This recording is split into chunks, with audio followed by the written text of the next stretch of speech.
여러분, 한 나라가 국가의 정체성을, 그러니까 브랜드 자체를 완전히 새롭게 바꾸려고 시도했다가 단 하룻밤의 결정으로 모든 걸 잃어버렸다면 믿어지시나요? 자, 바로 본론으로 들어가 보겠습니다. 오늘 우리가 살펴볼 이야기는 국가의 이름을 전면적으로 바꾸는 정말 거대한 프로젝트를 실행했던 한 왕조, 그리고 진흙탕 속에서 비극적으로 끝나버린 군주의 뼈아픈 실책에 대한 겁니다. 바로 백제 성왕의 남부여 선언과 그 운명을 가른 관산성 전투의 미스터리입니다. 여기서 정말 흥미로운 질문 하나 던져볼게요. 백제가 역사에서 왜 지워졌을까? 보통 이렇게 물으면 아마 나당 연합군 쳐들어왔던 660년의 그 멸망을 떠올리실 겁니다. 그런데 사실 그보다 100여 년 전에요. 백제라는 이름은 적국이 아니라 바로 백제 스스로의 위대한 군주에 의해 역사에서 공식적으로 지워진 적이 있습니다. 대체 왜 그런 극단적인 선택을 했을까요? 서기 538년 백제의 26대 국왕이었던 성왕은 수도를 웅진에서 사비로 옮기면서 엄청난 폭탄 선언을 합니다.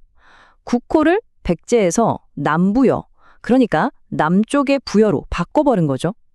요즘 기업들로 치면 정말 국가 단위의 거대한 스타트업 피벗을 단행한 겁니다.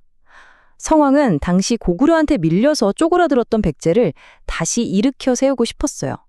그래서 왕실의 진짜 뿌리인 부여의 정통성을 딱 내세워서 우리가 고구려보다 더 뼈대 있는 부여의 진짜 후계자다, 이렇게 천명하며 새로운 시대를 열려고 했던 겁니다. 첫 번째 파트, 백제의 새 이름, 남부여입니다. 자, 이 야심찬 새 이름 뒤에 어떤 엄청난 내부 갈등이 숨어 있었는지 한번 보시죠. 이 남부여라는 이름은 시작부터 아주 치명적인 엇박자를 안고 있었습니다. 왕실은 북쪽에서 내려온 자신들의 그 부여 핏줄, 그리고 잃어버린 영광에 완전히 꽂혀 있었죠. 반면에 실제로 나라를 굴리고 국정을 통제하던 유력 귀족들은 남쪽 마한 출신들이었어요. 이 귀족들 입장에서는 태어나서 본 적도 없는 저 북쪽의 부여라는 이름이 와 닿겠습니까? 전혀 공감이 안 되는 거죠. 귀족들 눈에는 이 남부여라는 국호가 그냥 왕권 강화를 위한 정치적인 쇼맨십으로밖에 안 보였던 겁니다. 완전히 동상이몽이었죠. 두 번째 파트, 신라의 배신과 분노입니다.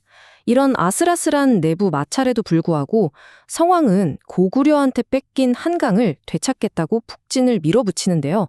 이게 곧 어마어마한 지정학적 재앙을 불러옵니다. 장장 120년이나 이어져 온 나대 동맹이 어떻게 박살나는지 한번 볼까요? 백제랑 신라가 힘을 합쳐서 고구려를 쫙 밀어냈단 말이죠. 그런데 553년에 신라 진흥왕이 백제 뒤통수를 제대로 칩니다. 한강 유역 전체를 혼자 홀라당 다 먹어버린 거예요. 성왕이 얼마나 열받았겠습니까? 하지만 겉으로는 꾹 참고 자기 딸을 신라 진흥왕한테 시집 보내면서 아유, 우리 화해합시다 하고 제스처를 취해요. 근데 뒤로는 가야, 그리고 왜국하고 몰래 손을 잡으면서 거대한 복수전을 착착 준비하고 있었습니다. 근데 여기서 진짜 결정적인 문제가 터집니다.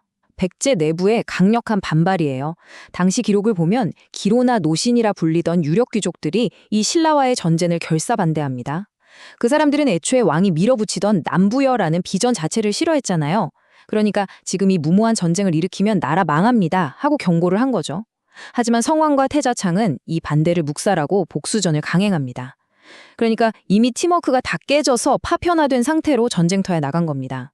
세 번째 파트, 관산성의 비극입니다.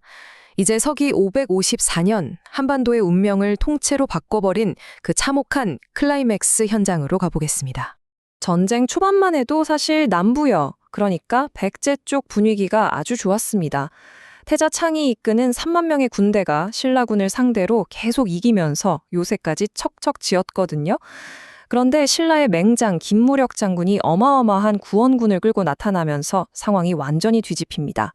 전장은 옥천의 관산성 일대에서 피말리는 교착 상태로 빠져들게 되죠. 자, 여러분, 이 50이라는 숫자를 꼭 좀 기억해 주십시오. 이게 진짜 충격적인 숫자인데 송왕의 일생일대, 아니 한 왕조의 숨통을 끊어버린 역사상 가장 뼈아픈 실수를 상징하는 숫자입니다. 진짜 어떤 군사적 상식으로도 이해가 안 가는 일이 벌어집니다. 최전방에서 고생하는 아들 태자 창을 위로하겠다고 국왕인 성왕이 한밤중에 호위병을 고작 50명만 데리고 야간 행군을 나선 거예요. 아니, 일국의 왕이 수만 명이 피 터지게 싸우는 전장 한복판으로 꼴랑 50명 데리고 간다.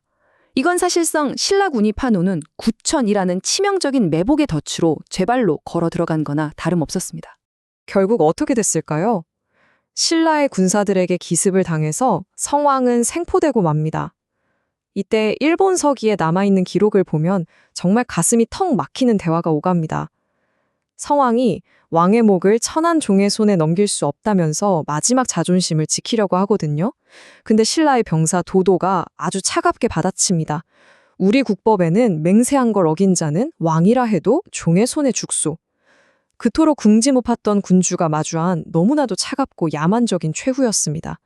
성왕은 결국 그 자리에서 목이 잘립니다. 그리고 신라는 백제한테 정말 상상조차 하기 힘든 최악의 모욕을 줘요. 참수된 성왕의 머리를 신라 왕궁 계단 밑에 묻어버린 겁니다. 사람들이 오르락내리락 하면서 매일 밟고 지나가도록 말이죠.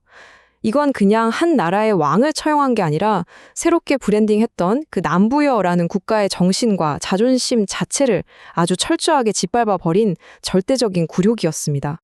마지막 네 번째 파트, 남부여의 사라진 꿈입니다. 이 끔찍한 배전 이후에 나라가 어떻게 됐는지, 왜 성왕의 그 원대한 꿈이 관산성의 진흙탕 속에서 영원히 끝나버렸는지 짚어보겠습니다. 와, 이 피해 규모를 좀 보세요. 고대 사회에서 이 정도 손실은 단순하게 전투에서 졌다 수준이 아닙니다. 왕이 사로잡혀서 죽었죠. 백제의 최고위 장관급인 좌평 4명이 한꺼번에 전사했죠. 게다가 3만 명에 달하는 군사가 몰살당했습니다. 백제는 문자 그대로 나라를 끌고 갈 리더십과 군사력의 한 세대 전체가 하루아침에 증발해버린 겁니다. 이렇게 되니까 권력의 판도가 완전히 뒤집힙니다. 생각해보세요. 귀족들은 애초에 전쟁하지 맙시다 하고 뜯어 말렸잖아요. 근데 자기들 말 무시하고 나갔던 왕이 참혹하게 죽었단 말이죠. 왕권은 말 그대로 바닥으로 곤두박질 칩니다. 성왕이 강력했던 시대는 끝이 났고 권력을 꽉 쥐게 된 귀족들은 대중의 공감도 못 얻고 자기들도 싫어했던 그 남부여라는 이름부터 당장 쓰레기통에 처박아 버립니다. 고구려의 그늘에서 벗어나서 뼈대 있는 부여의 후계자로 거듭나려 했던 그 거대한 국가적 피벗은 결국 완벽한 실패로 끝났습니다. 남부여라는 이름은 역사 속에서 그냥 신기루처럼 사라져버렸고요. 이 나라는 훗날 멸망하는 그 순간까지 우리가 아주 잘 아는 그 옛날 이름 백제로 역사책에 영원히 박제되고 말았습니다. 자, 이야기를 마무리하면서 여러분께 거대한 역사적 만약에를 하나 던져보고 싶네요. 만약 그날 밤 성왕이 고작 50명의 호위병만 데리고 그 죽음의 야간 행군을 떠나지 않았다면 어떻게 됐을까요? 한반도의 지도는 지금과 달랐을까요? 우리 국사교과서에는 백제가 아니라 남부여라는 이름이 아주 당연하게 적혀 있었을지도 모릅니다. 한 사람의 단 한 번의 오판이 어떻게 한 국가의 거대한 꿈 자체를 역사에서 깔끔하게 지워버릴 수 있는지 정말 많은 걸 생각하게 만드는 대목입니다. 지금까지 함께해 주셔서 감사합니다.